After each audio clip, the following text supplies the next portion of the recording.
दलित समाजावरील अन्याय दूर करून त्यांच्या आयुष्यात परिवर्तन घडवण्याच्या संघर्षात मैलाचा टप्पा ठरलेल्या घटनाकार डॉक्टर बाबासाहेब आंबेडकर यांच्या चौदार तळे आंदोलनाचे शताब्दी वर्षात पदार्पण होत आहे।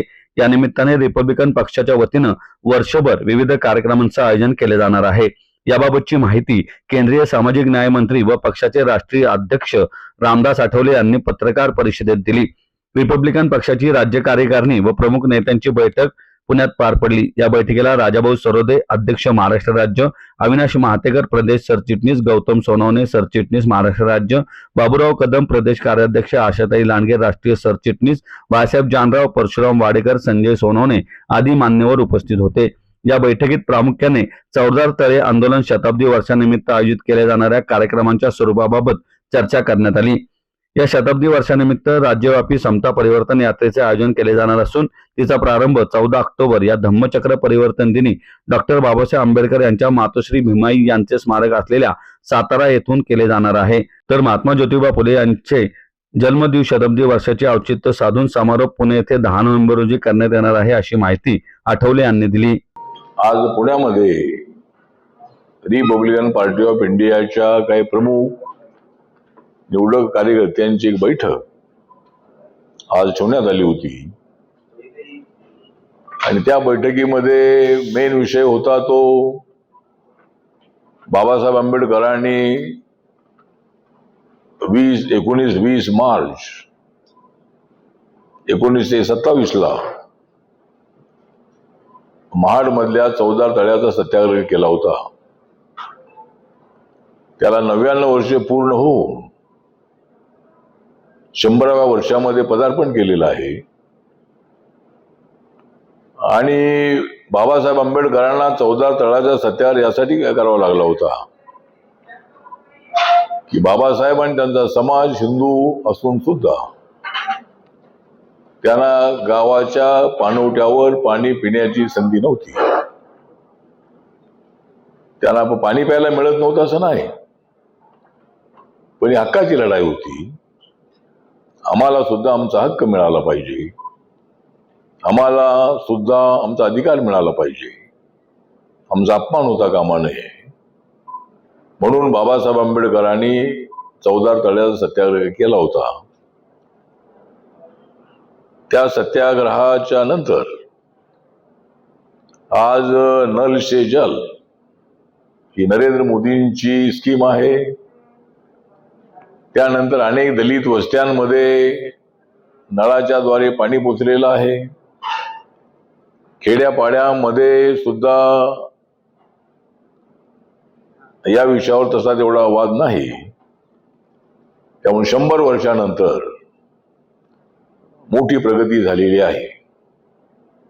बाबासाहेब आंबेडकर 19 आणि 20 मार्च 27 ला त्या ठिकाणी गेल्यानंतर तुफान दगडफेक झाली होती,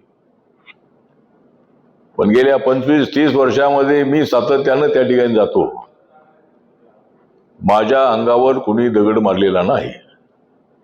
मी चौदार तळ्याच्या पाण्याला स्पर्श करण्यासाठी त्या ठिकाणी जातो, पण महाड मधले ब्राह्मण असतील, कुणबी असतील, मराठा असतील,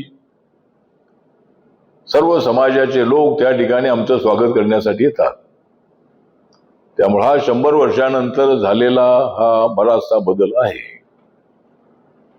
तर आता या निमित्ताने वर्षभर रिपब्लिकन पार्टी ऑफ इंडियाच्या वतीने वेगवेगळे कार्यक्रम काय घ्यायचे या संबंधामध्ये चर्चा झाली आणि त्याच्यामध्ये अनेक कार्यकर्त्यांकडून सूचना आल्या आणि त्याच्यामध्ये एक महत्वाची सूचना आली की प्रत्येक डिव्हिजन मध्ये एक सामाजिक समता परिषद करायची आणि सामाजिक समतेसाठी काम करणाऱ्या विविध जाती जमातीच्या नेत्यांना, विचारवंतांना त्यामध्ये बोलवून त्यामध्ये आपण पुढे काय करणं अत्यंत आवश्यक आहे। अनटचॅबिलिटी बरीचशी संपलेली असली तरी अजूनही जाती व्यवस्था पूर्ण संपलेली नाही। आज ही खेड्यापाड्यातल्या दलितांवरती अत्याचार होत आहे, ते अत्याचार होऊ नयेत यासाठी सुद्धा सर्वांनी प्रयत्न करणं अत्यंत आवश्यक आहे। सामाजिक सलोखा निर्माण करणं अत्यंत आवश्यक आहे। त्यासाठी अशा परिषद आवश्यक आहे आणि या परिषदा ज्या आहेत त्या मुंबई, पुणे, नाशिक, ठाणे, छत्रपती संभाजीनगर, नागपूर, अमरावती आणि कोकण असे जे डिव्हिजन आहेत त्या डिव्हिजन मध्ये एक एक परिषद ठेवायची आणि ती तारीख कुठली ते आम्ही ठरवणार आहोत. पण या डिव्हिजन मध्ये एक परिषद घ्यायची असं ठरलेलं आहे. त्यानंतर चौदार तळे सत्याग्रह शताब्दी निमित्त राज्यभर एक समता परिवर्तन यात्रा अशा पद्धतीची यात्रा माझ्या उपस्थितीमध्ये आणि माझ्या सर्व स्टेट कमिटीच्या नेत्यांच्या उपस्थितीमध्ये काढण्याचं ठरवलेलं आहे. आणि 14 ऑक्टोबर हा बाबासाहेब आंबेडकरांनी धर्मांतर केल्याचा दिवस आहे. बाबासाहेबांनी 14 ऑक्टोबर 1956 आम्ही हिंदू धर्मात राहून सुद्धा आम्हाला न्याय मिळत नाही आणि म्हणून बाबासाहेब आंबेडकरांनी एक धाडसी निर्णय घेतला आणि समतेवर आधारलेला, मानवतेवर आधारलेला, मनातला अहंकार काढून टाकणारा अशा पद्धतीचा विज्ञानवादी बौद्ध धम्म हा त्यांनी स्वीकारलेला होता 14 ऑक्टोबर 1956. तर त्या दिवसाचं महत्व लक्षामध्ये ठेवून 14 ऑक्टोबरला सातारा हे जे ठिकाण आहे हे बाबासाहेब आंबेडकरांचे वडील सुभेदार रामजी आंबेडकर हे आर्मीमध्ये होते आणि तिथून रिटायर झाल्यानंतर ते साताऱ्यामध्ये राहायला गेले होते आणि त्या ठिकाणी इरिगेशन डिपार्टमेंटमध्ये ते काम करत होते. त्यावेळेला बाबासाहेब आंबेडकर प्रायमरी स्कूलमध्ये त्या साताऱ्यामध्ये जात होते. पण बाबासाहेबांना शाळेच्या आतमध्ये जाण्याचा प्रवेश नव्हता. ते शाळेच्या बाहेर बसून शिकत होते. तर त्या ठिकाणी भीमाईचं जे स्मारक आहे, बाबासाहेब आंबेडकरांच्या ज्या मातोश्री आहे त्या मातोश्री भीमाबाई आंबेडकर, तर त्यांचं स्मारक सुद्धा त्या ठिकाणी आहे. त्यांचा मृत्यू त्या ठिकाणी झाला होता. तर म्हणून या शहराचं महत्व लक्षामध्ये घेऊन आणि राजश्री शाहू महाराज जे आहेत त्या राजश्री शाहू महाराजांचा, छत्रपती शिवाजी महाराजांचा अत्यंत महत्वाचा असा तो जिल्हा म्हणून ओळखला जातो आणि म्हणून तिथून 14 ऑक्टोबर या दिवशी एक समता परिवर्तन यात्रा काढण्याचं नक्की करण्यात आलेलं आहे आणि त्याचा 10 नोव्हेंबरला पुण्यामध्ये भव्य स्वरूपामध्ये या ठिकाणी त्याचा समारोप करण्याचं ठरवलेलं आहे. आणि ही जी यात्रा आहे, यात्रा साताऱ्यातून कोकणामध्ये, कोकणातून पुढे म्हणजे त्याचा रूट आम्ही ठरवतोय, पण संपूर्ण महाराष्ट्रामध्ये जे सर्व जिल्हे आहे त्या सर्व जिल्ह्यांना भेट देत देत आणि तालुक्यांना रूट मधल्या भेट देत देत ही यात्रा ही संपूर्ण महाराष्ट्रामध्ये आम्ही काढण्याचं नक्की केलेलं आहे. आणि त्या ठिकाणी त्या दृष्टिकोनातून आमचा प्रयत्न राहणार आहे.